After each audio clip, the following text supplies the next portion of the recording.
예수께서 그리스도이심을 믿는 자마다 하나님께로부터 난 자니 또한 낳으신 이를 사랑하는 자마다 그에게서 난 자를 사랑하느니라. 우리가 하나님을 사랑하고 그의 계명들을 지킬 때 이로써 우리가 하나님의 자녀를 사랑하는 줄을 아느니라. 하나님을 사랑하는 것은 이것이니 우리가 그의 계명들을 지키는 것이라. 그의 계명들은 무거운 것이 아니로다. 무릇 하나님께로부터 난 자마다 세상을 이기느니라. 세상을 이기는 승리는 이것이니 우리의 믿음이니라.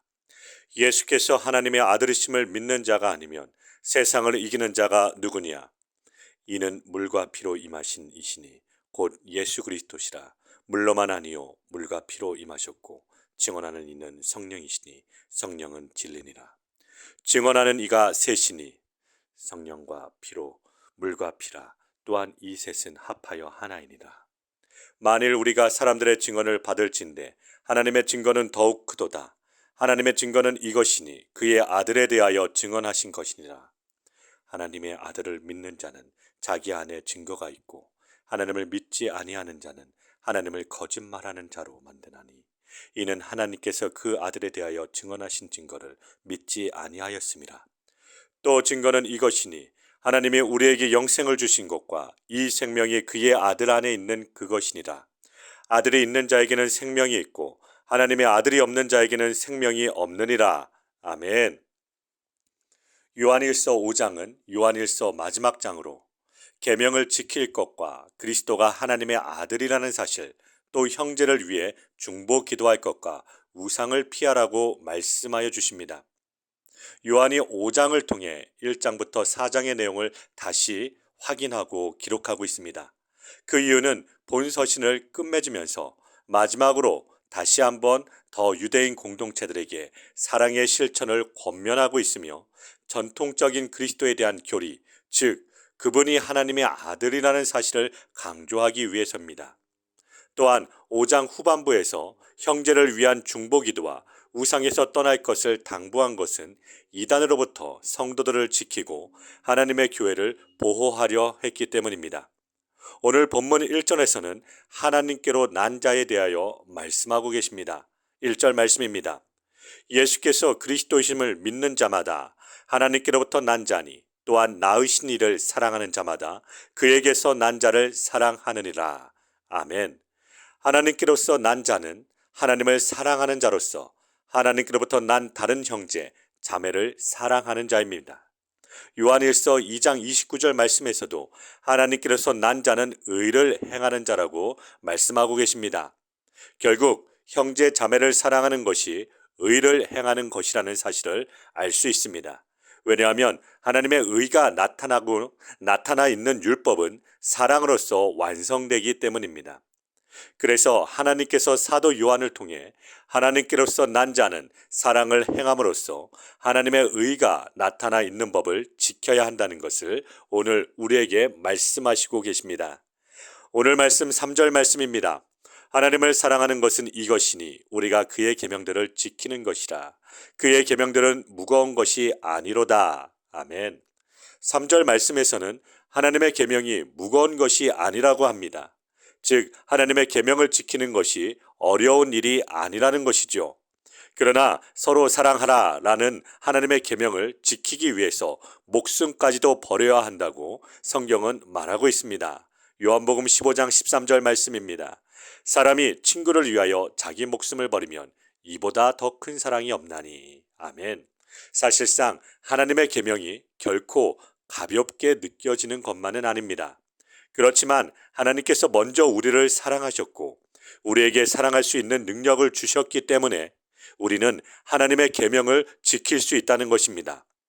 뿐만 아니라 우리는 하나님의 자녀가 되기 위해서 의무적으로 계명을 지키는 것이 아니라 하나님의 자녀가 되었기 때문에 우리는 감사함으로 하나님의 계명을 자발적으로 순종함으로 지킬 수 있다는 것을 우리는 생각할 때 하나님의 계명은 결코 무겁지 않을 것입니다.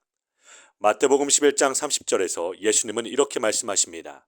이는 내 멍에는 쉽고 내 짐은 가벼움이라 하시니라. 아멘. 오늘 말씀 계속해서 4절부터 5절을 통하여 하나님의 계명이 무겁지 않은 이유를 설명하고 계십니다.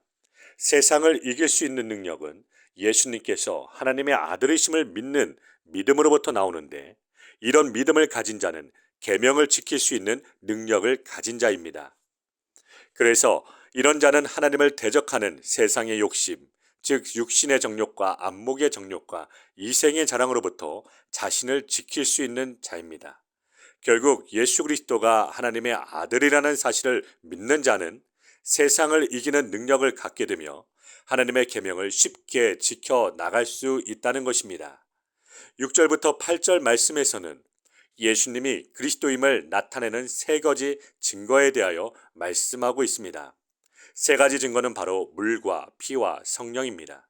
물은 예수님의 사역 시작인 세례 사건을 상징합니다. 모든 복음서는 예수님의 세례를 하나님의 아들 그리스도라는 정체성을 증거하게 됩니다.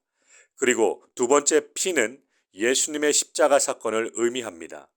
죄 용서의 통로이자 하나님과의 관계를 연결하는 길입니다. 바로 하나님의 사랑의 정점입니다. 어둠의 세력을 이긴 승리입니다. 피로 대표되는 십자가 사역은 예수님의 마지막 지상 사역이며 하나님의 아들 메시아 정체성을 가장 잘 보여주는 사건입니다.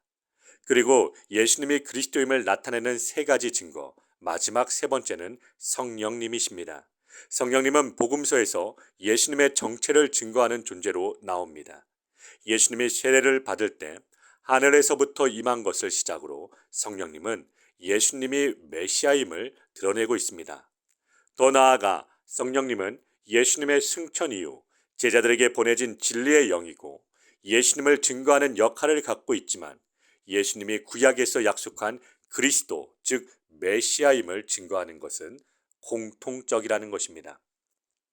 9절부터 10절 말씀에서는 예수님이 하나님의 아들이라는 사실을 우리는 어떻게 알 수 있는지에 대해 말씀하여 주십니다. 예수님이 하나님의 아들이라는 사실을 믿는 자는 자기 안에 내적인 증거로 알 수 있다는 것입니다. 하나님을 믿는 자는 그 안에 하나님의 말씀이 거하기 때문에 하나님의 말씀이 증거하는 대로 예수님이 하나님의 아들이라는 사실을 알 수 있습니다. 그러나 이러한 사실은 단순한 지식으로 되는 것이 아니라 하나님과의 인격적인 교제, 즉 하나님과의 만남을 통하여 내적으로 확신을 갖게 될 때 가능한 것입니다. 마지막으로 오늘 본문 11절부터 12절 말씀에서는 하나님께서 하나님의 아들 안에서 증거해 주실 내용에 대해서 말씀하여 주십니다. 하나님의 우리에게 영생을 주신 사실과 생명이 그의 아들 안에 있기 때문에 아들이 있는 자에게는 생명이 있고 아들이 없는 자에게는 생명이 없다는 사실입니다. 여기서 영생이란 미래에 주어질 영원한 생명이라기보다는 하나님의 아들을 믿음으로써 누리는 현재의 생명력을 말합니다. 다시 말하면 하나님의 아들을 믿는 자는 현재 영원한 생명을 소유하고 있다는 것입니다. 그러므로 하나님의 아들을 믿는 자는 현재 이 땅에서 이미 생명력, 즉 영원한 생명, 영생을 소유하였다는 사실을 알아 죽음을 두려워하지 말고 담대하게 생명이신, 영생이신 그리스도를 증거하여야 할 것입니다. 사랑하는 광명교회 성도 여러분, 오직 예수님만이 우리에게 생명을 주실 수 있습니다. 세상은 계속해서 우리에게 더 좋은 길, 넓은 길, 편한 길을 보여주며 유혹하지만 우리는 오직 하나님의 아들이자 곧 하나님 그분 자체이신 예수 그리스도만이 모든 만물의 주인이시며 생명의 근원심을 믿어 오늘 하루도 그 예수님을 바라보며 십자가를 붙들며 승리하시길 바랍니다. 아멘.